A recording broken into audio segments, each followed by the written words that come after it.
नमस्कार, जय हिंद। मैं आपका दोस्त राम रघुवंशी स्वागत करता हूं आपके अपने YouTube channel online study with DK पर। साथियों, जैसा कि आप लोगों को पता है, रीट की एग्ज़ाम बिल्कुल नज़दीक आ चुकी है, तो उसी को ध्यान में रखते हुए प्यारे साथियों, आज की इस क्लास में हम चर्चा करने वाले हैं भारत की कृषि एवं कृषि पद्धतियाँ को लेकर। प्यारे साथियों, यह जो टॉपिक है रीट के अंतर्गत लेवल फर्स्ट और लेवल सेकेंड दोनों के अंतर्गत आता है, तो दोनों के अंतर्गत आने के लिए ही इस टॉपिक को रखा गया है, ताकि साथ में ही आपको एक वीडियो लेक्चर मिल जाए। और इस एक वीडियो लेक्चर में मैंने आप लोगों के लिए टोटल 100 प्रश्न रखे हुए हैं, जो टॉप 100 प्रश्न हैं। प्यारे साथियों, ये जो प्रश्न हैं, इन प्रश्नों को आप लोगों को व्याख्या सहित समझाया गया है, और कहीं ना कहीं जो पुराने एग्जाम हैं, रीट के जो एग्जाम हुई है, उन एग्जाम में जो कृषि से संबंधित जो प्रश्न आए हुए हैं, उन सभी प्रश्नों को शामिल किया गया है। यानी कि पर्यावरण अध्ययन और सामाजिक अध्ययन दोनों के अंतर्गत ये टॉपिक दे रखा है, उसी की आज हम चर्चा करने वाले हैं। बेहतरीन और शानदार और जबरदस्त प्रश्न आप लोगों को मिलने वाले हैं।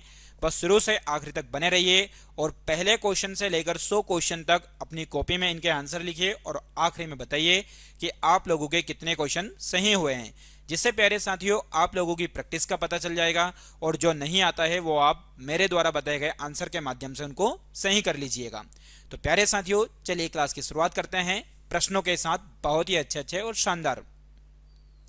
चलिए, पहला प्रश्न आप लोगों के सामने दे रखा है। व्यापारिक स्तर पर शहद उत्पादन हेतु किया जाने वाला मधुमक्खी या मौन पालन का कार्य कहलाता है। यानी कि क्वेश्चन को घुमा फिराकर आप लोगों से पूछा गया है। बस प्यारे साथियों, आप लोगों को कंफ्यूज नहीं होना है, बस आप लोगों को सही से जवाब देना है कि व्यापारिक स्तर पर शहद उत्पादन हेतु, यहां पर बात हो रही है किसकी? शहद उत्पादन की। तो शहद उत्पादन के लिए किया जाने वाला मधुमक्खी या मौन पालन का कार्य क्या कहलाता है? तो ऑप्शन है viticulture, PC culture, mariculture, apiculture. तो इस प्रश्न का उत्तर जो हो जाएगा वो हो जाएगा एपीकल्चर। यानी कि एपीकल्चर के अंतर्गत किसका अध्ययन किया जाता है? तो प्यारे साथियों, एपीकल्चर का अध्ययन किया जाता है मधुमक्खी पालन का अध्ययन। यानी कि विज्ञान की जो भी शाखा है, उन सभी शाखाओं के बारे में यहाँ पर चर्चा की गई है, और कृषि से भी संबंधित आप लोगों के सामने चर्चा की गई है। पीसी कल्चर की यदि हम बात करें तो पीसी कल्चर के अंदर किस चीज का अध्ययन किया जाता है? तो प्यारे साथियों, जो मत्स्य पालन है, यानी कि मछली का जो अध्ययन है, वो पीसी कल्चर के अंदर किया जाता है। वहीं वीटी कल्चर के बारे में यदि हम बात करें तो प्यारे साथियों, आपको पता होना चाहिए, एक होता है वर्मी कल्चर, ठीक, उसी तरह से होता है वीटी कल्चर। तो वीटी कल्चर के अंतर्गत अंगूर की खेती का अध्ययन किया जाता है। और वहीं प्यारे साथियों, मेरी कल्चर के अंतर्गत कहीं ना कहीं समुद्र में रहने वाले जीवों का अध्ययन किया जाता है, ठीक, समुद्र के जीवों का अध्ययन। तो इस प्रकार से आप लोगों के सामने अलग अलग चीजें दे रखी है। तो यहाँ पर 4 चीजें थी, उन 4 चीजों के मैंने आंसर बताए हैं। उम्मीद करता हूं आपको इसी तरह से सारी की सारी स्लाइड में आपको नई नई जानकारी बताऊंगा, और बहुत ही शानदार और जबरदस्त क्लास ये होने वाली है। बस शुरू से आखिर तक बने रहिए साथियों। चलिए, अगला प्रश्न है कि जमीन पर फैलने वाली सब्जियों की व्यापारिक कृषि कहलाती है। जो जमीन पर फैलने वाली जो सब्जियां हैं, उनकी कृषि को क्या बोलते हैं? यानी कि एक तरीके से आपको बताना है, विज्ञान की वह शाखा जिसमें सब्जी पालन का अध्ययन किया जाता है, सब्जी का अध्ययन किया जाता है। तो सब्जी का अध्ययन करने वाली खेती को हम क्या कहते हैं? तो सब्जियों का अध्ययन करने वाली खेती को प्यारे साथियों बोलते हैं ओलेरी कल्चर। बस ये आप लोगों को ध्यान रखना है कि ओलेरी कल्चर के अंतर्गत किसका अध्ययन किया जाता है? सब्जियों का अध्ययन किया जाता है साथियों, ठीक है। चलिए, अगला प्रश्न है, सेरीकल्चर का संबंध किससे है? सेरीकल्चर का संबंध लाख से है, रेशम कीट से है, मधुमक्खी से है, मछली से है। तो सेरीकल्चर का जो संबंध है वो याद रखिएगा, वो है रेशम कीट से है। वहीं सेरीकल्चर के साथ साथ एक आता है सिल्वी कल्चर। कौन सा आता है? सिल्वी कल्चर आता है, जो कि आप लोगों को ध्यान रखना है, जो कि सेम होता है। कभी कभी बहुत सारे बच्चों को कंफ्यूजन हो जाता है कि सेरीकल्चर सिल्वी कल्चर एक ही है क्या? जी नहीं। तो सिल्वी कल्चर का संबंध जो है वन एवं वन उत्पाद से है, वन एवं वनों के उत्पाद से है। प्यारे साथियों, ये ध्यान रखना है आपको, ठीक है। वनों के उत्पाद एवं वन से संबंधित है सिल्वी कल्चर का। अगला प्रश्न है, मेरी कल्चर में किसका अध्ययन किया जाता है? वृक्षों तथा झाड़ियों का, फूलों का, मधुमक्खियों का, समुद्री जीवों का। तो मेरी कल्चर में जिस चीज का उत्पादन किया जाता है, यह अभी आपको जस्ट थोड़ी देर पहले ही मैंने आपको बताया। तो मेरी कल्चर के अंतर्गत अध्ययन किया जाता है समुद्री जीवों का, ठीक। वहीं डेंड्रोलॉजी के अंतर्गत किसका अध्ययन किया जाता है? तो डेंड्रोलॉजी के अंतर्गत प्यारे साथियों किसके अंतर्गत? डेंड्रोलॉजी, ये याद रखिएगा, डेंड्रोलॉजी। तो डेंड्रोलॉजी के अंतर्गत अध्ययन किया जाता है वृक्षों एवं झाड़ियों का अध्ययन किया जाता है, ठीक है। चलिए, अगला प्रश्न है 5वां, रेचिंग पद्धति से खेती किस देश में की जाती है? रेचिंग पद्धति जो होती है, इस खेती किस देश में की जाती है इस पद्धति से? तो ऑप्शन है अमेरिका, जापान, चीन, ऑस्ट्रेलिया। तो अब आप लोगों को यहाँ पर ये पता होना चाहिए मेरे प्यारे साथियों कि जो रैचिंग पद्धति होती है ये क्या होती है। तो रैचिंग पद्धति की यदि हम बात करें तो रैचिंग पद्धति में होता क्या है प्यारे साथियों, तो एक तरीके से जो हम झूम कृषि करते हैं तो उसी झूम कृषि की तरह से होने वाली जो एक खेती होती है उसे बोलते हैं रैचिंग खेती। क्या बोलते हैं? रैचिंग खेती बोलते हैं। कोई अलग से नहीं होती, बस उसको अलग अलग देशों में अलग अलग जगह पर उसको अलग अलग नामों से जाना जाता है। ठीक है, ये आपको ध्यान रखना। तो इस प्रश्न का जो सही उत्तर हो जाएगा वो हो जाएगा डी, यानी कि ऑस्ट्रेलिया। रैचिंग पद्धति से की जाने वाली जो खेती होती है उसे हम बोलते हैं ऑस्ट्रेलिया। अगला प्रश्न है सोपान कृषि। सोपान कृषि कहाँ की जाती है? पहाड़ों के ढलानों पर, शुष्क क्षेत्रों पर, छतों पर, पहाड़ों की चोटी पर। तो सोपान कृषि की यदि हम बात करें प्यारे साथियों, जो सोपान कृषि होती है वो सोपान कृषि जो की जाती है ये जिस स्थान पर की जाती है वो है पहाड़ों के ढलानों पर। अब यहाँ पर सोपान कृषि का मतलब यदि देखें तो सोपान कृषि जो होती है एक तरीके से प्यारे साथियों कंटूर कृषि की ही तरह होती है। कंटूर कृषि होती है, कंटूर कृषि। ये जो कंटूर कृषि होती है या फिर इसी कृषि को हम बोलते हैं समोच्च कृषि। कौन सी कृषि बोलते हैं प्यारे साथियों? समोच्च कृषि कहते हैं। या फिर आप लोगों के सामने ऐसा भी आ सकता है सीढ़ीदार कृषि। कौन सी कृषि? सीढ़ीदार कृषि। तो सीढ़ीदार कृषि आ जाए, सोपान कृषि आ जाए या कंटूर कृषि आ जाए तो लगभग ये सब एक ही नाम है। ये पहाड़ों के ढलानों पर की जाने वाली खेती है, क्योंकि वहां पर पहाड़ी इलाके में पानी ठहरता नहीं है तो उसे थोड़ी थोड़ी देर के लिए सीढ़ी टाइप से आकृति बनाकर उस पानी को रोका जाता है। ठीक है, चलिए अगला प्रश्न है 7वां। खेती की वह कौन सी प्रणाली है जिसमें किसान का सीधा संबंध राज्य से होता है? मतलब ऐसी कौन सी खेती है जिसका संबंध सीधा किससे होता है प्यारे साथियों? किसान से होता है। तो काश्तकारी खेती, सामूहिक खेती, संयुक्त खेती, सहकारी खेती। तो जिसका सीधा संबंध किसान से होता है या किसान का संबंध राज्य से होता है तो वो होती है काश्तकारी खेती। तो ऑप्शन नंबर ए इसका सही उत्तर है। चलिए अगला प्रश्न है झूम कृषि कहां पर की जाती है? बहुत बार एग्जाम में आने वाला प्रश्न है, बार बार यह प्रश्न आता है कि झूम कृषि जो है कहां पर की जाती है? उत्तर पूर्व भारत में, दक्षिण पश्चिम भारत में, दक्षिण पूर्व भारत में, उत्तर भारत में। तो प्यारे बच्चों आपको यह पता होना चाहिए कि जो झूम कृषि होती है वो क्या होती है। तो झूम कृषि की यदि हम बात करें तो इस झूम कृषि के बहुत सारे नाम हैं। क्या क्या है जरा देख लीजिए, एग्जाम में इसके को लेकर प्रश्न आता है। झूम कृषि को जीवन निर्वाह कृषि भी कहते हैं। जीवन निर्वाह कृषि के नाम से भी जाना जाता है। ठीक, वहीं प्यारे साथियों झूम कृषि को स्थानांतरित कृषि भी बोलते हैं। स्थानांतरित कृषि। इसके अलावा यदि देखा जाए झूम कृषि को और किस नाम से जाना जाता है तो जीवन निर्वाह कृषि, स्थानांतरित कृषि, कर्तन एवं दहन प्रणाली, कर्तन एवं दहन प्रणाली, इस नाम से भी इसको जाना जाता है।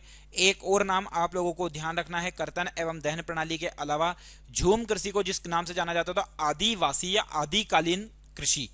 आदिकालीन कृषि यानी कि आदिकालीन कृषि का मतलब है आदिवासियों के समय से चलती आ रही कृषि को आदिकालीन कृषि कहते हैं।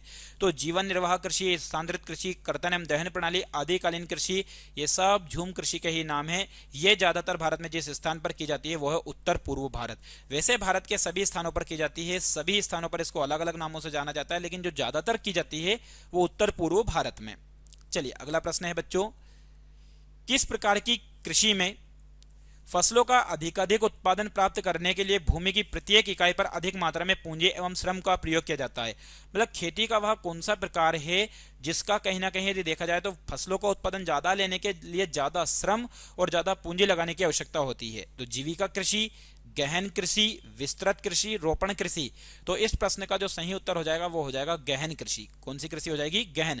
जीविका कृषि क्या होती है? तो जीवन यापन करने के लिए जो खेती की जाती है उसे जीवन कृषि। बहुत बड़े पैमाने पर जो खेती होती है उसे विस्तृत कृषि। जो बीजों को रोपित करके जो कृषि की जाती है वो रोपण कृषि होती है, और जिसमें अधिक पूंजी एवं श्रम की आवश्यकता होती है वो होती है गहन कृषि। चलिए अगला प्रश्न है बच्चों, विस्तृत आकार वाले खेतों पर यांत्रिक विधियों से की जाने वाली कृषि क्या कहलाती है? जो बड़े आकार के खेत होते हैं उन पर उपकरणों के माध्यम से जो की जाने वाली खेती होती है उन्हें क्या कहते हैं? गहन कृषि, गहन जीविका कृषि, विस्तृत कृषि, बागानी कृषि। तो इस प्रकार की कृषि को जो कहा जाता है वो है विस्तृत कृषि, यानी कि विस्तृत आकार वाले खेतों पर बड़े पैमाने पर जो खेती की जाती है उसे कहते हैं विस्तृत कृषि। चलिए अगला प्रश्न है, बागानी कृषि के अंतर्गत नहीं आता है? जो बागानी होती है उस बागानी कृषि के अंतर्गत कौन सी खेती नहीं आती है? नारियल है, चावल है, कहवा है, रबड़ है। तो प्यारे साथियों बागानी कृषि के अंतर्गत जो नहीं आती है वो है चावल, क्योंकि चावल की यदि हम बात करें तो ये कैसी खेती है या कैसी कृषि है, ये खाद्यान्न के अंतर्गत आने वाली फसल है। किसके अंतर्गत आने वाली है? ये खाद्यान्न के अंतर्गत। चावल की यदि हम बात करें तो इसी को और किस नाम से जाना जाता है?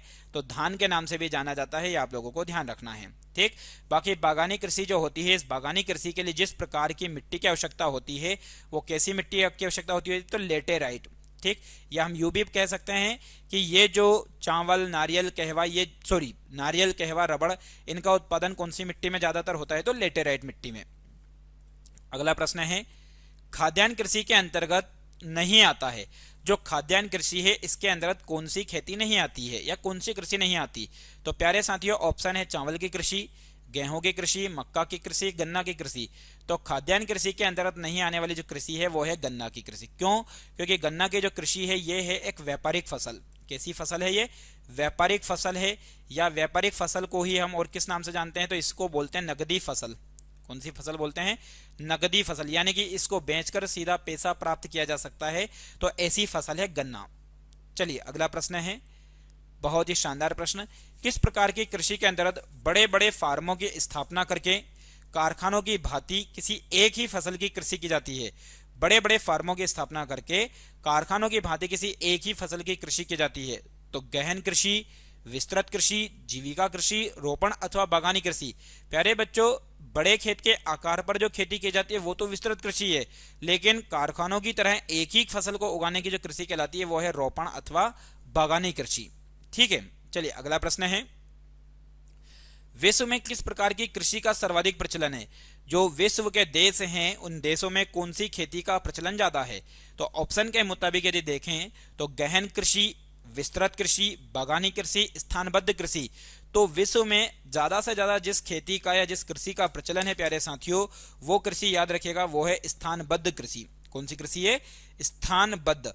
प्यारे साथियों, मैं आप लोगों को अभी बता रहा हूं, इस क्लास के अंदर टोटल आप लोगों को पूरे 100 प्रश्न मिलने वाले हैं और महत्वपूर्ण प्रश्न मिलने वाले हैं। और आप लोगों को बता दो, यदि वीडियो आप लोगों को पसंद आता है तो वीडियो को लाइक करना ना भूलें, शेयर करना ना भूलें और कमेंट में जरूर बताएं कि वीडियो कैसा लगता है, क्योंकि ये जो मेहनत है ये केवल आप लोगों के लिए ही की जाती है प्यारे साथियों। ठीक है, तो एक तरीके से स्थानबद्ध कृषि इसका सही उत्तर है। तो स्थानबद्ध कृषि होती क्या है? तो किसी एक जगह पर की जाने वाली जो खेती होती है इसी को प्यारे साथियों स्थानबद्ध कृषि कहते हैं। क्या होती है? एक स्थान पर की जाने वाली खेती। एक स्थान पर की जाने वाली खेती है ना, पर की जाने वाली खेती।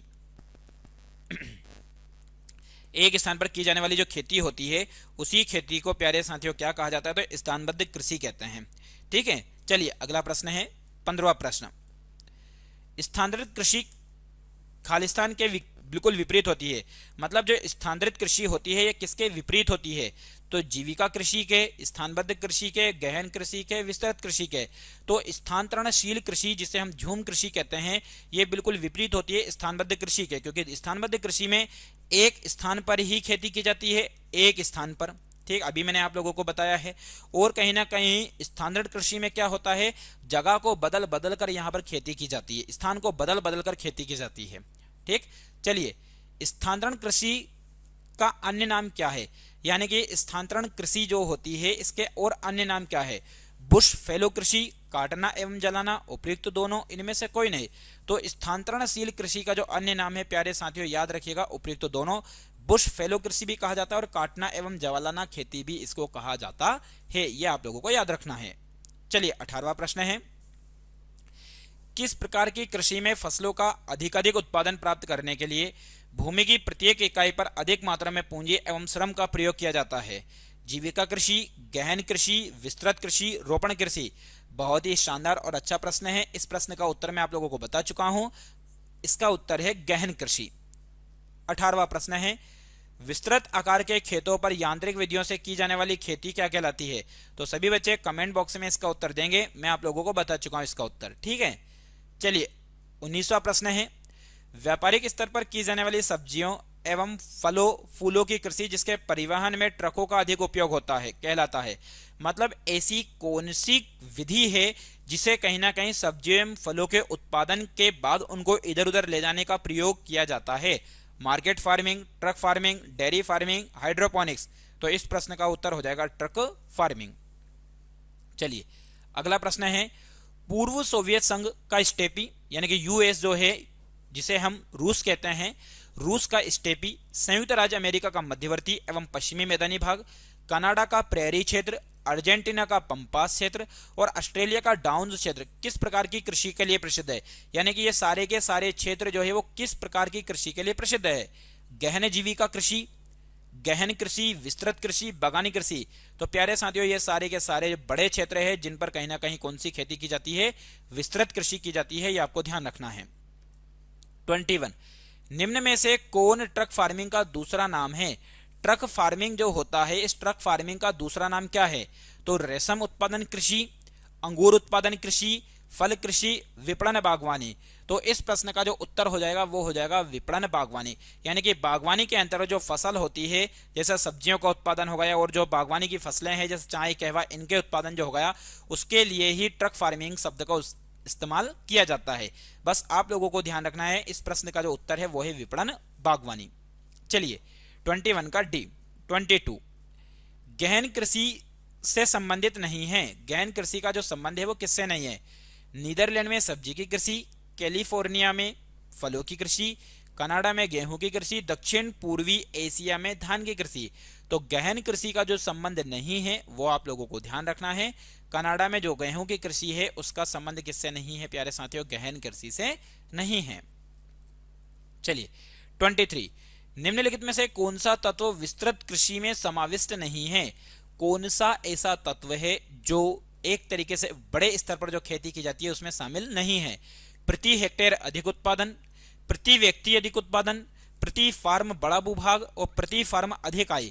तो इसके अंतर्गत जिस चीज को शामिल नहीं किया गया है, जो चीज शामिल नहीं है, वो प्रति व्यक्ति अधिक उत्पादन। यहाँ पर प्रति व्यक्ति अधिक उत्पादन नहीं होता है, बल्कि प्रति हेक्टेयर अधिक उत्पादन करने का मुख्य उद्देश्य होता है।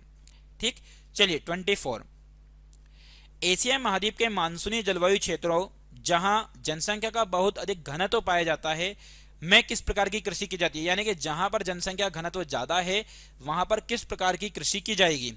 गहन कृषि, विस्तृत कृषि, मिश्रित कृषि, गहन जीविका कृषि। तो एशिया महाद्वीप के मानसूनी जलवायु क्षेत्र जहां पर ज्यादा जनसंख्या घनत्व है वहां पर जो कृषि की जाएगी प्यारे साथियों वो है गहन जीविका कृषि। तो 24 का हो जाएगा डी। चलिए 25 नंबर का प्रश्न है, बहुत ही अच्छा प्रश्न है साथियों। रेशम के उत्पादन हेतु व्यापारिक स्तर पर रेशम के कीड़ों का पालन किया जाता है, उसे हम क्या कहते हैं? यानी कि कीड़ों का पाला जाना क्या कहलाता है? Silviculture, sericulture, apiculture, viticulture. तो मैं आप लोगों को बहुत अच्छे से पहले बता चुका हूं कि सिल्वीकल्चर में क्या होता है और सेरीकल्चर में क्या होता है। तो सेरीकल्चर के अंदर किया जाता है रेशम कीट के पालनों का अध्ययन। 26, व्यापारिक उद्देश्यों की पूर्ति हेतु समुद्री जीवों के उत्पादन की क्रिया क्या कहलाती है? जो समुद्र में रहने वाले जीव है उनका उत्पादन करने की जो विधि है उसे क्या कहते हैं? Pisciculture, apiculture, mariculture, horticulture. तो इस प्रश्न का उत्तर हो जाएगा मेरीकल्चर, क्योंकि पीसीकल्चर में मछलियों का अध्ययन, एपीकल्चर में मधुमक्खियों का अध्ययन, हॉर्टिकल्चर में बागवानी का या उद्यानों का अध्ययन किया जाता है। चलिए 27, व्यापारिक स्तर पर की जाने वाली मछली पालन की क्रिया को क्या कहा जाता है? तो जो मछली पालन की जो क्रिया है इसे विटिकल्चर, मैरीकल्चर, सिल्वीकल्चर, पीसीकल्चर। तो मछली पालन के अध्ययन की क्रिया को बोला जाता है प्यारे साथियों, याद रखिएगा, पीसीकल्चर। वनों के संरक्षण एवं संवर्धन से संबंधित क्रिया क्या कहलाती है? जो वनों का संरक्षण करना है एवं उनका संवर्धन करना है तो उस क्रिया को हम क्या कहते हैं? Apiculture, silviculture, horticulture, olericulture. तो 28 नंबर के प्रश्न का सही उत्तर हो जाएगा सिल्वीकल्चर। चलिए बच्चों अगला प्रश्न है, व्यापारिक स्तर पर की जाने वाली फूलों की कृषि को क्या कहा जाता है? अब यहां पर बहुत ही अच्छा प्रश्न है, फूलों की कृषि। तो फ्लोरिकल्चर, हॉर्टिकल्चर, एपीकल्चर, वेजिकल्चर। तो फूलों की कृषि का जो अध्ययन है उसे हम बोलेंगे फ्लोरिकल्चर। बाकी हॉर्टिकल्चर, एपीकल्चर आप जानते ही हैं। चलिए, व्यापारिक स्तर पर किए जाने वाला विभिन्न प्रकार के फलों का उत्पादन क्या कहलाता है? प्यारे साथियों, फलों के बारे में बात हो रही है, इससे पहले फूलों की बात हो रही थी। फूलों का तो फ्लोरिकल्चर हो जाएगा और फलों का जो उत्पादन है वो क्या कहलाएगा साथियों? तो वो कहलाएगा हॉर्टिकल्चर। चलिए 31 नंबर का प्रश्न है, स्थानांतरणशील कृषि की शुरुआत सर्वप्रथम कहां से हुई? यानी कि जो झूम कृषि है या एक स्थान से दूसरे स्थान पर की जाने वाली जो कृषि है, जगह बदलकर, स्थान बदलकर की जाने वाली खेती है, इसकी शुरुआत कहां से हुई है? इंडोनेशिया से, थाईलैंड से, कांगो बेसिन से, अमेजन बेसिन से। तो इस प्रश्न का जो उत्तर हो जाएगा वो हो जाएगा थाईलैंड से। थाईलैंड कौन सा देश है जो एक तरीके से सफेद हाथियों की जो भूमि कहलाती है वो थाईलैंड को कहते हैं, ये आपको ध्यान रखना है। चलिए, झूम एक है तो भारत के उत्तर पूर्व की एक जनजाति, कृषि यानी कि खेती का एक प्रकार, एक लोक नृत्य, एक नदी का नाम। तो हर एक बच्चे को पता होगा कि यह कृषि एवं खेती का क्या है, एक ये प्रकार है। तो 32 का हो जाएगा बी। लदांग संबंधित है, जो लदांग लद्दाख नहीं है, लदांग है, बागानी कृषि से, पशुचारण से, स्थानांतरणशील कृषि से या दुग्ध पालन से। तो प्यारे साथियों, लदांग का जो संबंध है वो याद रखिएगा स्थानांतरणशील कृषि से। किससे है ये? जो स्थानांतरणशील कृषि होती है उससे संबंधित, मतलब किसी ना किसी देश में स्थानांतरणशील को लदांग के नाम से जाना जाता होगा, इसलिए इसका नाम है स्थानांतरण, यह इसका संबंध है स्थानांतरणशील कृषि से। चलिए बच्चों, लदांग चलवासी कृषि किस देश से संबंधित? देखो, जो प्रश्न आप लोगों के सामने था अभी, उसका कहीं ना कहीं आप लोगों के सामने जिक्र भी किया गया है कि लदांग चलवासी कृषि, चलवासी मतलब जो एक स्थान से दूसरे स्थान पर की जाती है, स्थान बदल बदल कर की जाती है, किस देश से संबंधित है? Indonesia, Brazil, Malaysia, Sri Lanka. तो लदांग चलवासी जो कृषि है प्यारे साथियों, याद रखिएगा 34 का हो जाएगा सी। मतलब लदांग कृषि का जो संबंध है वो किससे है? मलेशिया। मतलब मलेशिया में एक तरीके से आप देखोगे तो जो झूम कृषि है उसे लदांग कहते हैं। चलिए, सामान्य जीवन निर्वाह कृषि श्रीलंका में निम्न में से किस नाम से जानी जाती है? मतलब जो जीवन जीने के लिए जो कृषि होती है श्रीलंका में उसे किस नाम से जाना जाता है? कोनुकू, हुमा, मिल्पा, चेन्ना। तो इसे कहीं ना कहीं श्रीलंका में जिस नाम से जाना जाता है प्यारे साथियों, याद रखिएगा चेन्ना। अगला है, थाईलैंड में की जाने वाली स्थानांतरित कृषि को किस नाम से जाना जाता है? तो थाईलैंड में जो स्थानांतरित कृषि की जाती है, झूम कृषि की जाती है, उसे किस नाम से जाना जाता है? तो उसे तुंगिया, तमराई, टावी, हुमा। तो प्यारे साथियों, इस प्रश्न का जो उत्तर हो जाएगा वो हो जाएगा तुमराई। यानी कि आपको ये याद रखना है, मैंने आप लोगों को अभी बताया है, क्या बताया? मलेशिया। मलेशिया में जो झूम कृषि होती है प्यारे साथियों, उसे हम क्या बोलते हैं? लदांग बोलते हैं, ये आपको याद होना चाहिए। वहीं थाईलैंड में जो झूम कृषि होती है इसे हम क्या बोलते हैं? तो थाईलैंड में जो झूम कृषि होती है प्यारे साथियों उसे तमराई कहते हैं, तमराई। ठीक। और वहीं प्यारे साथियों जो श्रीलंका है, इस श्रीलंका में जो जीवन निर्वाह कृषि जो है एक तरीके से वही झूम कृषि है, स्थानांतरित कृषि, इसे क्या कहा जाता है? तो चेन्ना कहा जाता है। ये आपको इन तीनों जगह के नाम पता होना चाहिए। वियतनाम एवं लाओस में की जाने वाली स्थानांतरित कृषि को क्या कहा जाता है? जो वियतनाम एवं लाओस देश है इसमें जो ये खेती होती है स्थानांतरित, यहाँ पर क्या कहा जाता? रे, टावी, तमराई, तुंगिया। तो वियतनाम एवं लाओस में इसे जिस नाम से जाना जाता है वो नाम है इसका रे। क्या है? रे है, ये आप लोगों को ध्यान रखना है। चलिए 38, म्यांमार में की जाने वाली स्थानांतरित कृषि किस नाम से जानी जाती है? बहुत अच्छा प्रश्न है, अलग अलग जगह पर अलग अलग नाम है। तो देखो, तमराई हो नहीं सकता, रे हो नहीं सकता, क्योंकि ये दोनों अलग अलग जगह के नाम हैं, ये आप लोगों को मैं बता चुका हूं। तो 38 का उत्तर हो जाएगा बी, यानी कि म्यांमार में स्थानांतरित कृषि को तुंगिया कहा जाता है। अब इन सभी प्रश्नों के साथ साथ आप लोगों को यहां पर बताना है कि कौन कौन से सही सुमेलित है। तो प्यारे साथियों, यहां पर श्रीलंका में जो स्थानांतरित कृषि होती है उसे चेन्ना कहते हैं, ठीक है, बिल्कुल सही है। जायरे में, कांगो जायरे में मसोले कहते हैं, बिल्कुल सही है। इंडोनेशिया में हुमा कहते हैं, ये भी सही है। तो इसमें सही सुमेलित तीनों हैं, तो ए, बी, सी, डी। तो इसका सही उत्तर हो जाएगा डी, यानी कि पहला, दूसरा और तीसरा। तो इस प्रश्न का सही उत्तर है डी। चलिए भैया, अगला प्रश्न है, निम्नलिखित में से सुमेलित नहीं है, कौन सा सुमेलित नहीं है ये आपको बताना है? टावी मालागासी, मसोले कांगे, बिल्कुल सही है। तमराई थाईलैंड, चेन्ना म्यांमार। तो प्यारे बच्चों, इसमें जो सुमेलित नहीं है वो है चेन्ना म्यांमार, क्योंकि चेन्ना जो है वो म्यांमार में नहीं, बल्कि चेन्ना कहां पर की जाने वाली खेती है? श्रीलंका में की जाने वाली खेती है, ये आपको मैं बता चुका हूं। ठीक है, चलिए अगला प्रश्न है, वापस निम्नलिखित में से कौन सुमेलित नहीं है? तो सुमेलित नहीं है ये आपको बताना है। रे वियतनाम में, केंगिन फिलीपींस में, रोका ब्राजील में, लदांग म्यांमार में। तो प्यारे साथियों, बहुत अच्छे से मैं आप लोगों को बताया हूं अभी कि जो लदांग है ये लदांग म्यांमार में नहीं, बल्कि लदांग जो है ये कहां पर की जाने वाली कृषि है? ये मलेशिया में की जाने वाली कृषि है। इसलिए इस प्रश्न का जो उत्तर हो जाएगा 48 का डी। 41 का क्या हो जाएगा? डी हो जाएगा, ये आपको पता होना चाहिए, क्योंकि लदांग जो है वो मलेशिया में की जाने वाली है। चलिए भैया, 42 नंबर का प्रश्न है, ट्रक फार्मिंग का अभिप्राय है रेशम कीट पालन से, अंगूर की खेती से, जलज कृषि से, बागवानी कृषि से। तो ट्रक फार्मिंग का जो संबंध है प्यारे साथियों वो है बागवानी कृषि से। चलिए 43 है, महानगरों के बाहरी भाग में की जाने वाली, जो महानगर होते हैं बड़े बड़े जैसे दिल्ली, मुंबई, चेन्नई, कोलकाता, इनके बाहरी भाग में की जाने वाली फलों, सब्जियों एवं फूलों की गहन कृषि को क्या कहा जाता है? उद्यान कृषि, बाजार कृषि, ट्रक फार्मिंग, इनमें से सभी। तो 43 का सही उत्तर हो जाएगा बी, यानी कि महानगरों के आसपास वाले क्षेत्र में की जाने वाली जो खेती होती है, जो कृषि होती है, उसे बाजार कृषि कहते हैं। चलिए, डेयरी फार्मिंग के लिए आवश्यक होती है, मतलब जो डेयरी फार्मिंग है दूध के उत्पादन के लिए किस चीज की आवश्यकता होती है? अधिक पूंजी कम श्रम, कम पूंजी अधिक श्रम, अधिक पूंजी अधिक श्रम, कम पूंजी कम श्रम। तो प्यारे साथियों, डेयरी फार्मिंग के लिए एक तरीके से देखा जाए तो बहुत सारी तकनीकों की आवश्यकता होती है, और तकनीकों के साथ साथ कहीं ना कहीं प्यारे साथियों अधिक श्रम की भी आवश्यकता होती है। इसलिए इस प्रश्न का उत्तर हो जाएगा अधिक पूंजी और अधिक श्रम। तो 44 का हो जाएगा सी। चलिए बच्चों, अगला प्रश्न है, मिलीजुली खेती से क्या तात्पर्य है? मिलीजुली खेती का मतलब नगदी और खाद्य दोनों फसलों को बोना। नगदी का मतलब जिसे बेचकर सीधा पैसा प्राप्त किया जा सके। खाद्य मतलब खाने जाने वाली फसलों को बोना। एक ही खेत में दो अथवा अधिक फसलों को बोना। एक वर्ष छोड़कर दो अथवा अधिक फसलों को बोना। पशुपालन और कृषि साथ साथ करना, मतलब मिलीजुली का मतलब हो जाएगा पशुपालन और कृषि दोनों साथ साथ करना। एक तरीके से कौन सी कृषि कहलाती है? मिलीजुली खेती कहलाती है। चलिए भैया 46, बहुत ही अच्छा प्रश्न है। बागानी कृषि की प्रमुख विशेषता क्या है?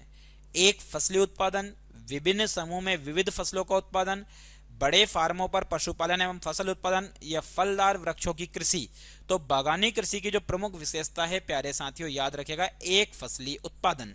ठीक है, चलिए अगला प्रश्न है 47, विश्व में बागानी कृषि का सर्वाधिक विकास कहां पर हुआ है? जो बागवानी प्रकार की कृषि है इसका ज्यादा से ज्यादा विकास कहां हुआ है? तो प्यारे साथियों, मध्य America, Amazon basin, Congo basin, दक्षिण पूर्वी एशिया। तो 47 का सही उत्तर हो जाएगा दक्षिण पूर्वी एशिया। चलिए 48 है, सघन खेती के लिए खेतीहर क्षेत्र होना चाहिए। जो सघन खेती है उसके लिए जो खेती वाला क्षेत्र है वो कैसा होना चाहिए? अधिक वर्षा वाला, कम वर्षा वाला, सिंचित, असिंचित। तो सघन खेती के लिए जहां पर पास पास खेती की जाती है प्यारे साथियों, उस पास पास खेत वाले स्थान पर जो तरीका होना चाहिए, जो क्षेत्र होना चाहिए, वो क्षेत्र कैसा होना चाहिए? तो वो क्षेत्र होना चाहिए सिंचित। ठीक है, चलिए अगला प्रश्न है 49, बिना सिंचाई की सहायता से की जाने वाली हर खेती या तर खेती के लिए वार्षिक वर्षा की कितनी मात्रा आवश्यक होती है? मतलब जो बिना सिंचाई की जाने वाली खेती होती है, जैसे कि आप लोगों को पता है सरसों का जो उत्पादन है वो कम वर्षा वाले क्षेत्र में किया जाता है। मसूर का जो उत्पादन है वो कम वर्षा वाले क्षेत्र में किया जाता है। चने का जो उत्पादन है वो भी कम वर्षा वाले क्षेत्र में किया जा सकता है। तो ये वह फसल है जिनको कम पानी की आवश्यकता होती है प्यारे साथियों। ठीक है, सरसों है, मसूर है, चना, इनको कम पानी की आवश्यकता होती है और कम पानी में भी ये फसलें हो जाती है। ठीक, तो 50 सेंटीमीटर से कम, 50 से 100 सेंटीमीटर, 100 से 200 सेंटीमीटर, या 200 सेंटीमीटर से अधिक। तो इस प्रश्न का जो उत्तर हो जाएगा वो कहीं ना कहीं बिना सिंचाई की सहायता से की जाने वाली जो खेती होती है उसे कितनी वर्षा की आवश्यकता होती है? 200 सेंटीमीटर से अधिक वर्षा की। ये जो खेती होती है ये कैसी होती है? जिन्हें कम बारिश की आवश्यकता होती है। ठीक, इनको वर्षा कम चाहिए होती है, वर्षा कम। अब सीधी सी बात है, यहाँ बोल रहे हैं बिना सिंचाई, यानी कि सिंचाई ना ही करना पड़े। तो फिर जब सिंचाई ना करना पड़े तो वर्षा ज्यादा चाहिए होती है। तो वर्षा कितनी चाहिए होती है? 200 सेंटीमीटर से अधिक। चलिए 49 के बाद है भैया 50 नंबर का प्रश्न, सर्वाधिक सघन खेती प्रचलित है, मतलब सबसे ज्यादा सघन खेती कहां पर होती है? चीन में, इंडोनेशिया में, भारत में, जापान में। तो सर्वाधिक सघन यानी कि पास पास जो खेती होती है प्यारे साथियों, याद रखिएगा ये होती है जापान में। कहां पर होती है? जापान में। अगला प्रश्न है और जबरदस्त प्रश्न आप लोगों के सामने, यहां पर राजस्थान की कृषि के भी कुछ प्रश्न आप लोगों के सामने ऐड किए हैं ताकि आपका कोई सा भी टॉपिक छूटना नहीं चाहिए। बीज परीक्षण केंद्र राजस्थान के किन जिलों में स्थित है? तो बीज परीक्षण केंद्र राजस्थान के जोधपुर, कोटा, पाली उदयपुर, अजमेर नागौरी, सीकर चूरू। तो बीज परीक्षण केंद्र राजस्थान के जिन जिलों में स्थित है प्यारे साथी, वो याद रखिएगा, वो है आप लोगों का क्या? जोधपुर और कोटा। तो 51 का सही उत्तर हो जाएगा डी। क्या हो जाएगा? 51 का सही उत्तर हो जाएगा डी, जो कि आप लोगों को विशेषकर याद रखना है, वेरी वेरी मोस्ट इंपॉर्टेंट है। चलिए भैया अगला प्रश्न है और बहुत ही शानदार और जबरदस्त प्रश्न आप लोगों के सामने। बस हर एक प्रश्न का उत्तर अपनी कॉपी में लिखते रहिए ताकि आप लोगों की तैयारी भी मजबूत रहे। ठीक, 51 का बाद है भैया 52।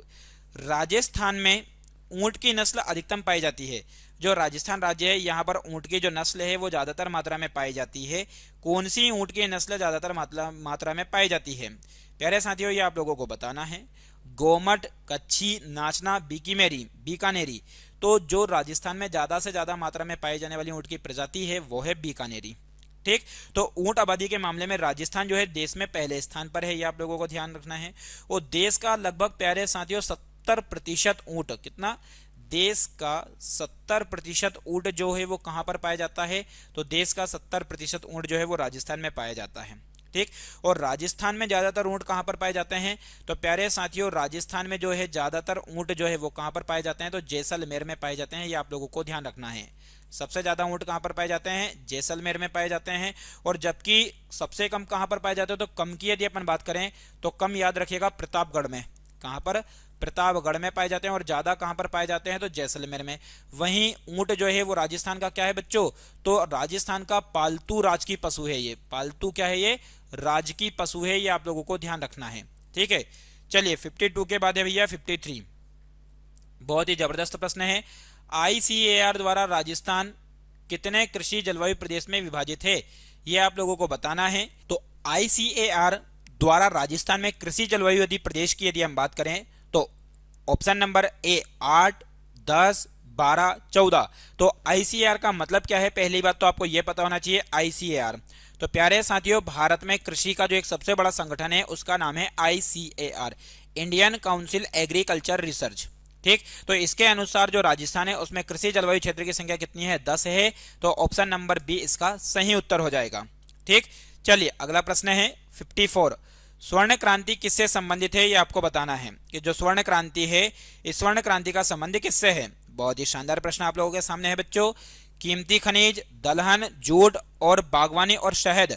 तो स्वर्ण क्रांति का जो संबंध है यह आप लोगों को ध्यान रखना है कि स्वर्ण क्रांति का संबंध है बागवानी और शहद से। यह जो स्वर्ण क्रांति है इसकी शुरुआत कब की गई थी बच्चों? तो यह जो शुरू हुआ था, ध्यान रखना, ये 1991 में शुरू हुआ था। और कब तक चली थी ये क्रांति? एक तरीके से देखा जाए तो 2003 तक। ठीक, स्वर्ण क्रांति जो है इस स्वर्ण क्रांति के जनक कौन है यह भी पूछा जा सकता है। तो निरपख तूतज कौन है भैया? वेरी वेरी मोस्ट इंपोर्टेंट, शायद पहली बार आप लोग सुन रहे होंगे। निरपख तूतज जो है ये जो है स्वर्ण क्रांति जो है इसके क्या है? जनक है, ये आप लोगों को ध्यान रखना है। कुछ क्रांति के बारे में बता दूं कि किसका संबंध किससे है। तो जो भूरी क्रांति है इसका चमड़ा से है। भूरी जो क्रांति है इसका संबंध किससे है? चमड़ा से है, ये आप लोगों को ध्यान रखना है। वहीं गे क्रांति का या ग्रे क्रांति का जो संबंध है ये किससे है? तो ग्रे क्रांति का संबंध जो है बच्चों वो उर्वरक से है, ऐसे याद रखिएगा, जो कि वेरी वेरी मोस्ट इंपोर्टेंट है। चलिए अगला प्रश्न है, उर्वरकों में क्रांति का संबंध किस रंग से है? तो उर्वरकों में यदि देखा जाए प्यारे साथियों तो उर्वरकों में क्रांति का जो संबंध है वो किस रंग से है? तो वो है धूसर से है। किससे? धूसर, यानी कि जिसे कहीं ना कहीं ग्रे बोला जाता है। क्या बोला जाता है? ग्रे। तो ग्रे रंग उर्वरकों में क्रांति से जुड़ा है, यह आप लोगों को ध्यान रखना है। ठीक, वहीं चलो यहाँ पे मैं आप लोगों को बता दूं कि कौन सी क्रांति किससे संबंधित है। जैसे पीली क्रांति का संबंध आपसे पूछे तो पीली क्रांति का संबंध किससे है? तिलहन से है बच्चों। ठीक, वहीं आप लोगों से पूछ लिया जाए श्वेत क्रांति, तो श्वेत क्रांति का जो संबंध है वो किससे है? दुग्ध से है, ये आपको पता होना चाहिए। वहीं काली क्रांति का संबंध किससे है? तो काली क्रांति का संबंध बच्चों याद रखिएगा पेट्रोलियम से है। किससे है मेरे प्यारे साथियों? पेट्रोलियम से है, जो कि वेरी वेरी मोस्ट इंपोर्टेंट है। गोल क्रांति का संबंध पूछ ले कि गोल क्रांति का संबंध किससे है मेरे प्यारे साथियों? तो इसका संबंध हो जाएगा आलू से। ठीक, वहीं यदि प्यारे साथियों आपसे नीली क्रांति के बारे में पूछ ले कि नीली क्रांति का संबंध किससे है? तो नीली क्रांति का संबंध हो जाएगा मछली से, यानी कि मत्स्य से। ठीक, वहीं आप लोगों से पूछ ले जाए धूसर क्रांति, तो धूसर क्रांति का संबंध अभी आप लोगों को पता ही है, यहीं पर हमने पढ़ा है अभी कि धूसर क्रांति का संबंध है उर्वरक से। ठीक, चलिए इतने काफी है। तो सभी बच्चे ये जो स्लाइड है इसके स्क्रीनशॉट ले लीजिए, क्योंकि very very most important slide है ये। चलिए बच्चों अगला प्रश्न है, मूंगा रेशम उत्पादन इनमें से किस राज्य से संबंधित है? तो मूंगा रेशम का उत्पादन जो है भारत के कौन से राज्य में अधिकतम होता है? अरुणाचल प्रदेश, बिहार, महाराष्ट्र, असम। तो इस प्रश्न का सही उत्तर हो जाएगा असम, क्या हो जाएगा 56 का हो जाएगा प्यारे साथियों असम। ये आप लोगों को ध्यान रखना है कि जो मूंगा रेशम है इसका ज्यादातर उत्पादन कहां पर होता है प्यारे साथियों, असम में होता है। असम की राजधानी सभी को पता है दिसपुर है। ठीक है, चलिए अगला प्रश्न है 57। भारत में हरित क्रांति की शुरुआत कब होती है? यह हरित क्रांति की शुरुआत का दशक क्या है? तो 1940, 1990, 1950, 1960। तो भारत में हरित क्रांति की जो शुरुआत है प्यारे साथियों वो 1960 के दशक में होती है। हरित क्रांति के बारे में आप लोगों को पता होना चाहिए कि हरित क्रांति का जनक विश्व में किसको कहा जाता है? तो हरित क्रांति का जनक जो विश्व है उसमें कहा जाता है नॉर्मन बोरलॉग साहब को। ठीक, नॉर्मन बोरलॉग को। और वहीं यदि देखा जाए विश्व के अलावा यदि आपसे भारत की पूछ ले कि भारत में हरित क्रांति का जो जनक है प्यारे साथियों किसको कहा? बच्चों भारत में यदि हम बात करें कि भारत में हरित क्रांति का जो जनक है वो किसको कहा जाता है, तो भारत में हरित क्रांति का जो जनक है वो डॉक्टर एम एस स्वामीनाथन को कहा जाता है। डॉक्टर एम एस स्वामीनाथन को कहा जाता है। ये आप लोगों को ध्यान रखना है जो कि वेरी वेरी मोस्ट इंपॉर्टेंट है। तो भारत में एम एस स्वामीनाथन को कहा जाता है और विश्व में नॉर्मन बोरलॉग को कहा जाता है। ठीक है, तो ये आप लोगों को याद रखना है। चलिए अगला प्रश्न है और जबरदस्त प्रश्न आप लोगों के सामने 58। किस भारतीय राज्य में बांस ड्रिप सिंचाई प्रणाली एक बहुत पुरानी प्रथा है? मतलब बांस के माध्यम से सिंचाई करने की एक विधि जो है वो कौन से राज्य में सबसे ज्यादा फेमस है और बहुत पुरानी विधि भी है? तो ऑप्शन है प्यारे साथियों आप लोगों के सामने छत्तीसगढ़, मेघालय, तेलंगाना, महाराष्ट्र। तो इस प्रश्न का सही उत्तर हो जाएगा आप लोगों के सामने मेघालय।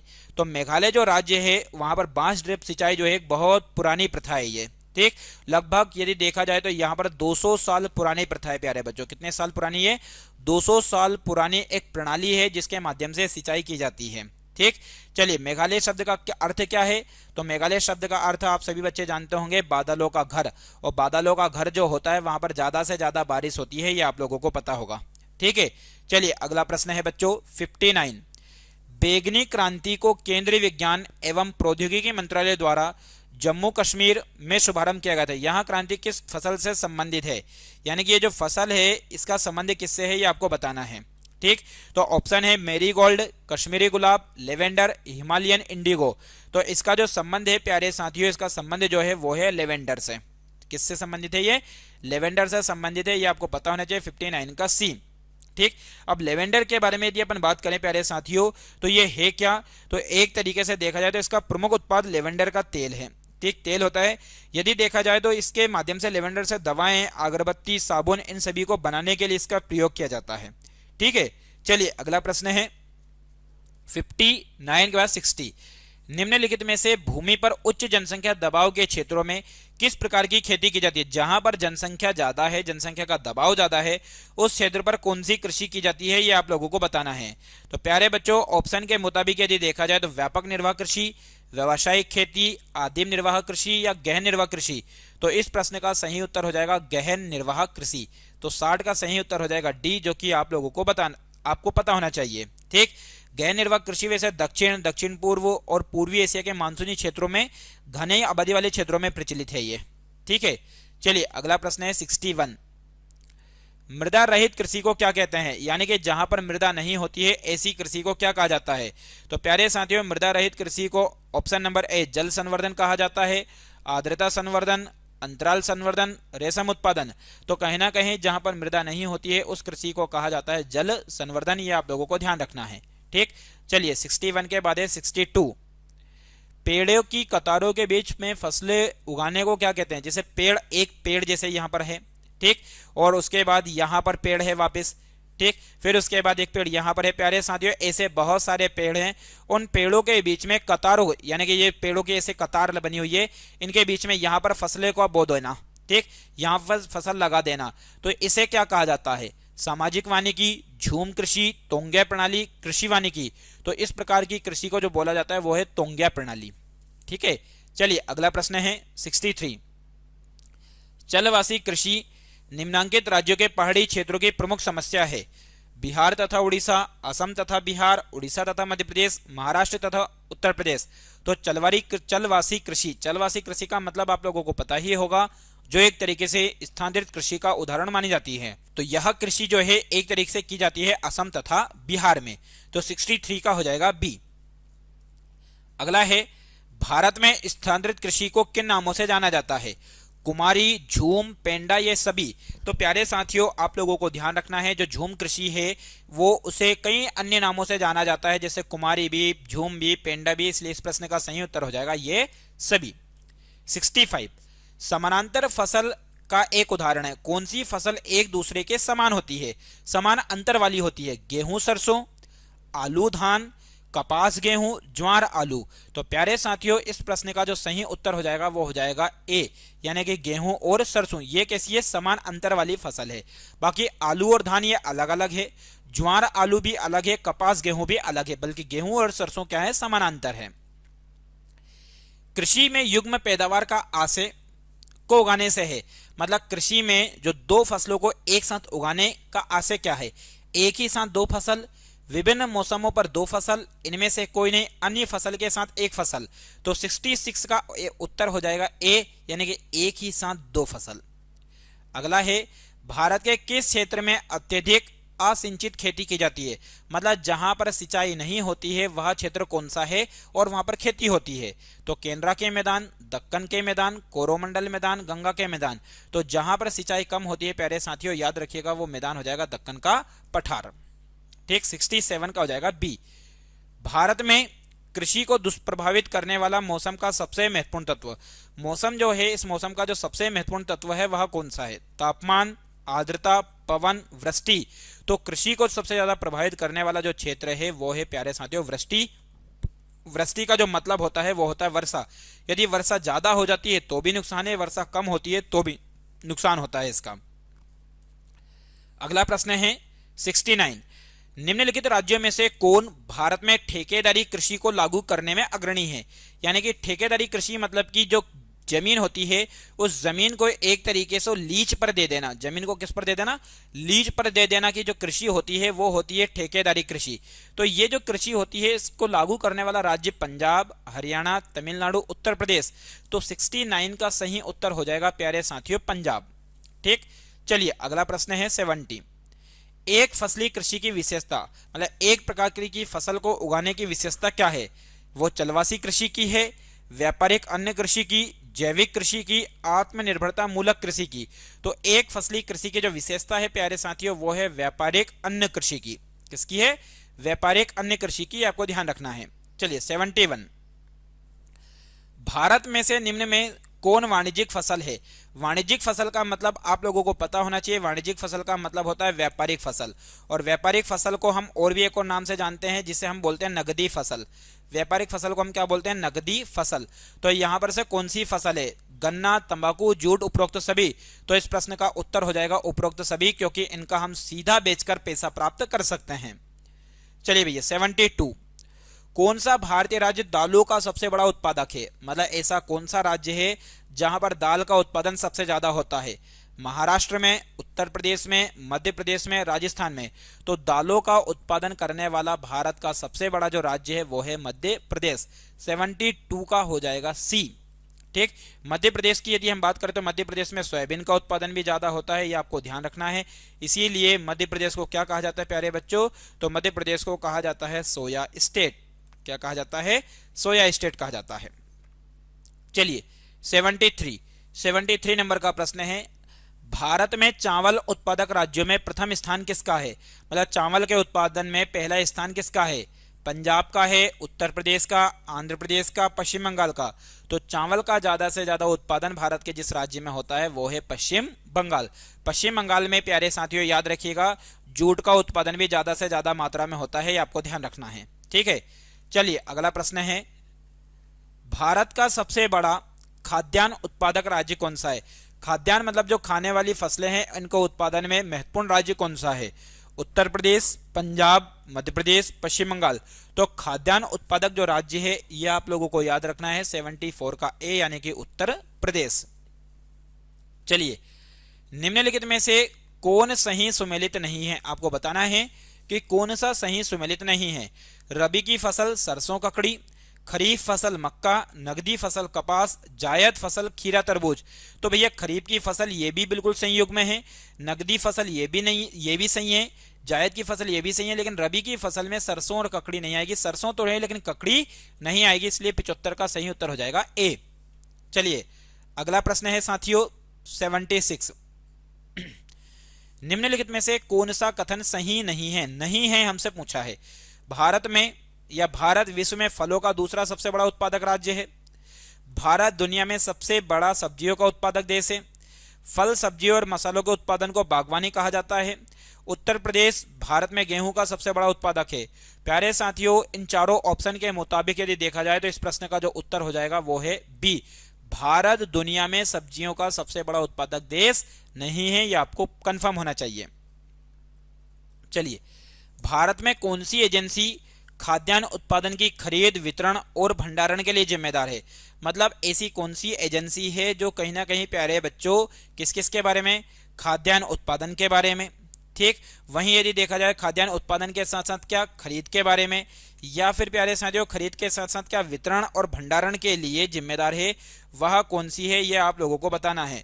तो ऑप्शन है आप लोगों के सामने कृषि मंत्रालय, या फिर आप लोगों को बताना है प्यारे साथियों ऑप्शन नंबर बी है भारतीय खाद्य निगम, या नेफेड, या ट्राइफेड। तो प्यारे साथियों भारतीय खाद्य निगम का मतलब है FCI, food corporation of India. तो प्यारे साथियों इस प्रश्न का सही उत्तर हो जाएगा बी, यानी कि फूड कॉर्पोरेशन ऑफ इंडिया। यह भारत सरकार का एक संगठन है जिसका मुख्यालय यदि देखोगे प्यारे साथियों तो इसका मुख्यालय कहां पर मिलेगा? दिल्ली में मिलेगा। इसका जो गठन होता है वो कब होता है? तो 1965 में। चलिए अगला प्रश्न है आप लोगों के सामने, बहुत ही शानदार और जबरदस्त प्रश्न है बच्चों 78। गन्ने के उचित एवं लाभकारी मूल्य एफआरपी को कौन मंजूरी देता है? यानी कि जो गन्ने के उचित मूल्य की जो जानकारी या मंजूरी जो देता है वो कौन देता है? आर्थिक मामलों की मंत्रिमंडलीय समिति, कृषि लागत एवं मूल्य आयोग, विपणन और निरीक्षण निदेशालय, कृषि उपज मंडी समिति। तो 78 का सही उत्तर हो जाएगा आर्थिक मामलों की मंत्रिमंडलीय समिति जो है इसकी मंजूरी देता है। चलिए, भारत में कृषि उत्पादों को बाजार में कौन नियंत्रित करता है? बहुत ही शानदार प्रश्न है कि भारत में कृषि उत्पाद जो होते हैं उनको कौन नियंत्रित करता है? आवश्यक वस्तु अधिनियम 1955, राज्यों द्वारा अधिनियमित कृषि उपज बाजार समिति अधिनियम, कृषि उपज श्रेणीकरण और अंकन अधिनियम 1937, खाद्य उत्पाद अधिनियम 1956 और मांस खाद्य उत्पादन अधिनियम 1973। तो प्यारे साथियों इस प्रश्न का सही उत्तर हो जाएगा 79 का बी, ठीक, राज्यों द्वारा अधिनियमित कृषि उपज बाजार समिति अधिनियम, मतलब समिति के द्वारा जो अधिनियम बनाए जाएंगे वो। निम्न में से कौन सा कथन सही नहीं है? भारत विश्व में फलों का दूसरा सबसे बड़ा उत्पादक है। भारत दुनिया में सब्जियों का सबसे बड़ा उत्पादक है। ये मैं आप लोगों को बता चुका हूं, तो इसका उत्तर जो हो जाएगा 80 का वो है प्यारे साथियों बी। चलिए अगला प्रश्न है 81। भारत में झूमिंग खेती का एक आदिम रूप है जिसे किस राज्य में बेवार या दहिया कहा जाता है? उड़ीसा, छत्तीसगढ़, आंध्र प्रदेश, मध्य प्रदेश। तो झूम कृषि को अलग अलग राज्यों में अलग अलग नामों से जाना जाता है, लेकिन बेवार और दहिया जो कहा जाता है वो मध्य प्रदेश में कहा जाता है। 81 के बाद है भैया 82। रबी की फसलें सर्दियों में अक्टूबर से दिसंबर तक बोई जाती है और गर्मियों में अप्रैल से खालिस्तान तक काटी जाती है। तो अगस्त तक, जून तक, मई तक, जुलाई तक। तो सामान्यतः मई तक काट ली जाती है, लेकिन ऑप्शन के मुताबिक ज्यादा से ज्यादा यदि खींचा जाएगा तो जून तक काट ली जाती है। वैसे प्यारे साथियों इन्होंने 3 महीने दिया है, जैसे अक्टूबर, नवंबर, दिसंबर, उस हिसाब से यहां पर आपके हो जाएंगे अप्रैल, मई, जून, ठीक है, इसलिए इस प्रश्न का उत्तर हो जाएगा जून। चलिए अगला प्रश्न है, हरित क्रांति पंजाब, हरियाणा, खालिस्तान और राजस्थान के कुछ हिस्सों में सफल रही है। तो पश्चिमी उत्तर प्रदेश, पूर्वी उत्तर प्रदेश, मध्य प्रदेश, गुजरात। तो प्यारे साथियों हरित क्रांति पंजाब, हरियाणा, राजस्थान और उसके साथ साथ यदि देखा जाए तो यह जहां पर सफल रही है वो पश्चिमी उत्तर प्रदेश में। चलिए अगला प्रश्न है 84। खरीफ की फसलें देश के विभिन्न हिस्सों में मानसून की शुरुआत के साथ उगाई जाती है और इनकी कटाई में की जाती है। यानी कि मानसून की शुरुआत जून जुलाई में होती है भैया। तो जून जुलाई में इनको उगाया जाता है। प्यारे साथियों ध्यान रखना, यहाँ पर बहुत अच्छा प्रश्न है ये कि जून जुलाई में इनको क्या किया जाता है?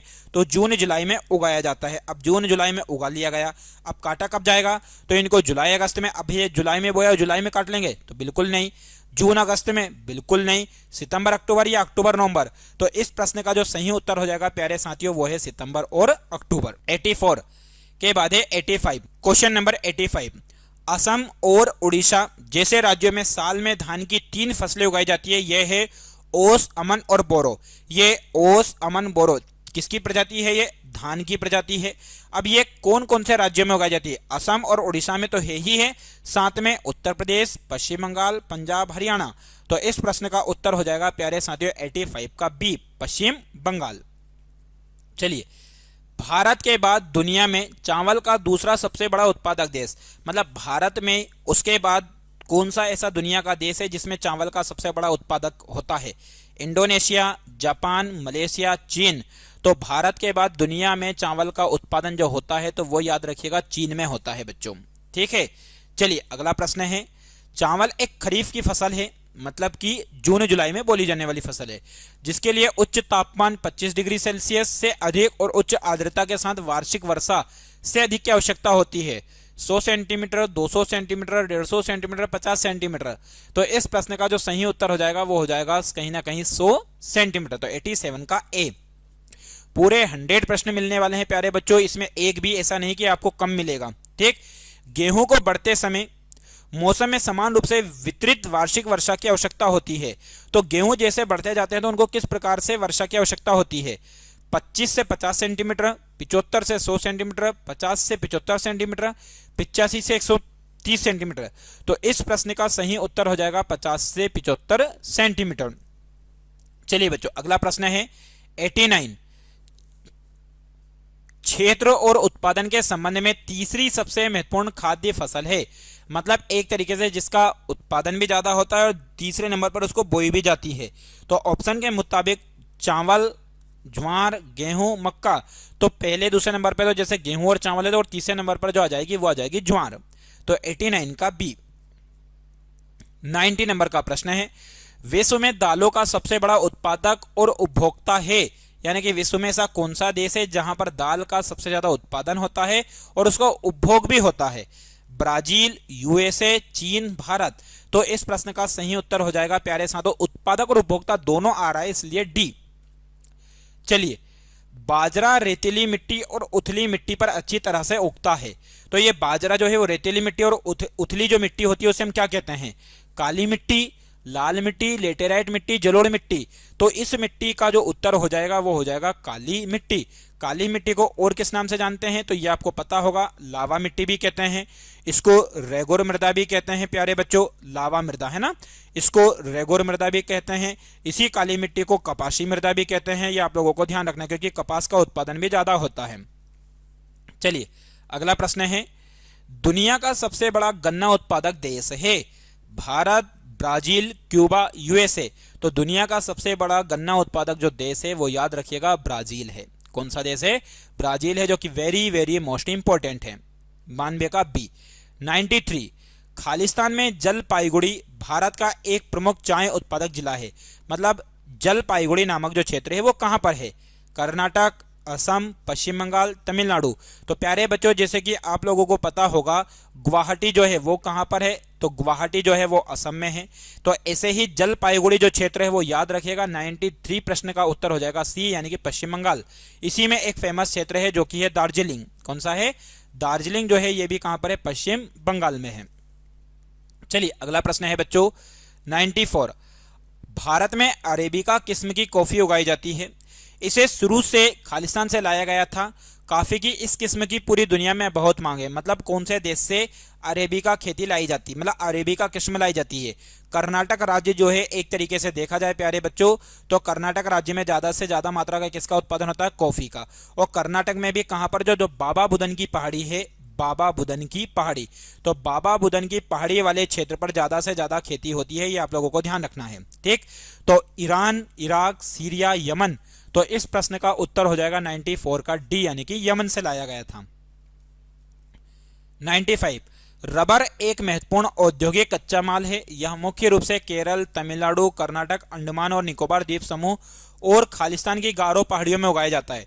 यहां पर गारो पहाड़ियों से आप लोगों को ध्यान रखना है प्यारे साथियों, 3 पहाड़ी है जो कि फेमस है। गारो है, एक है प्यारे बच्चों खासी है, और एक है जयंतिया। तो गारो, खासी, जयंतिया, ये तीनों की तीनों जो पहाड़ियां हैं ये कौन से क्षेत्र में है, तो ये मेघालय में क्षेत्र में है, ये आप लोगों को ध्यान रखना है। तो इस प्रश्न का सही उत्तर हो जाएगा मेघालय, 95 का हो जाएगा डी। 96, रेशम फाइबर के उत्पादन के लिए रेशम कीटों के पालन को के रूप में जाना जाता है, तो ये तो सभी बच्चों को पता है। ऑप्शन है रेशम उत्पादन, मधुमक्खी पालन, फूलों की खेती, उपरोक्त में से कोई नहीं। तो प्यारे साथियों इसका सही उत्तर हो जाएगा रेशम उत्पादन, 96 का ए। चलिए अगला प्रश्न है 97, बहुत ही शानदार और जबरदस्त प्रश्न है। खालिस्तान द्वारा शुरू किए गए भूदान ग्राम आंदोलन को रक्तहीन क्रांति के रूप में भी जाना जाता है। मतलब जो भूदान आंदोलन है इसे रक्तहीन क्रांति के रूप में भी जाना जाता है। तो वह व्यक्ति कौन है? जवाहरलाल नेहरू, विनोबा भावे, महात्मा गांधी, सरदार वल्लभ भाई पटेल। तो प्यारे साथियों उन व्यक्ति की यदि हम बात करें तो वह व्यक्ति है विनोबा भावे। तो विनोबा भावे जी के द्वारा यदि आप लोगों को पता हो तो 1951 में कहां से, तो तेलंगाना। कौन सा राज्य? तेलंगाना। और तेलंगाना की यदि अपन बात करें तो तेलंगाना का एक गांव है जिसका नाम है पोचमपल्ली। ठीक, तो पोचमपल्ली नामक स्थान से किसकी शुरुआत की थी? तो ये की थी भूदान ग्राम आंदोलन की शुरुआत, जिसे रक्तहीन क्रांति के नाम से जाना जाता है। चलिए 98 है बच्चों, 2010-11 में कुल कार्यबल का लगभग खालिस्तान कृषि क्षेत्र द्वारा नियोजित था, जिससे भारतीय आबादी का आधे से अधिक हिस्सा जीविका के लिए कृषि पर निर्भर है। 85%, 40%, 52%, 62%। तो प्यारे साथियों इस प्रश्न का उत्तर हो जाएगा सी, यानी कि 52%। चलिए अगला प्रश्न है, बहुत ही शानदार प्रश्न है। भारत में कृषि के महत्व को ध्यान में रखते हुए भारतीय कृषि में सुधार के लिए निम्नलिखित में से किसे प्राथमिकता दी गई? भारतीय कृषि अनुसंधान परिषद ICAR की स्थापना, ये मैंने आप लोगों को भी थोड़ी देर पहले बताया था। इंडियन काउंसिल एग्रीकल्चर रिसर्च, मौसम विज्ञान और मौसम पूर्वानुमान के क्षेत्र में विकास, कृषि विश्वविद्यालय, पशु चिकित्साएं और पशु प्रजनन केंद्र स्थापित करना, या उपरोक्त सभी। तो एक तरीके से कृषि को बढ़ावा देने के लिए, कृषि में सुधार करने के लिए इन सभी की सभी चीजों के ऊपर फोकस करने की बात कही गई है। प्यारे साथियों आज की क्लास का आखिरी एवं अंतिम सवाल, जैसा कि आप लोगों को बताया गया था, पूरे 100 प्रश्न इसमें मैं लाने वाला हूं। तो इस प्रश्न के माध्यम से आपके इस क्लास में टोटल 100 प्रश्न होते हैं। ऑपरेशन फ्लड खालिस्तान से संबंधित है। हरित क्रांति, श्वेत क्रांति, काली क्रांति, गुलाबी क्रांति। तो आप सभी बच्चे जानते हैं ऑपरेशन फ्लड का जो संबंध है वो है श्वेत क्रांति से। श्वेत क्रांति का जो जनक है यह भी आप लोगों को पता होगा प्यारे साथियों कि श्वेत क्रांति का जो जनक है वो किसको कहा जाता है? वर्गीज कुरियन साहब को कहा जाता है, वर्गीज कुरियन साहब को। ठीक, तो प्यारे साथियों इस प्रश्न के साथ साथ आपके होते हैं टोटल 100 प्रश्न। उम्मीद करता हूं कि क्लास आपको पसंद आई होगी। यदि क्लास आपको पसंद आती है तो वीडियो को लाइक करें, शेयर करें और कमेंट बॉक्स में जरूर बताएं कि क्लास कैसी लगी। तो सभी लोगों का जुड़ने के लिए बहुत बहुत बहुत धन्यवाद। जय हिंद, जय भारत।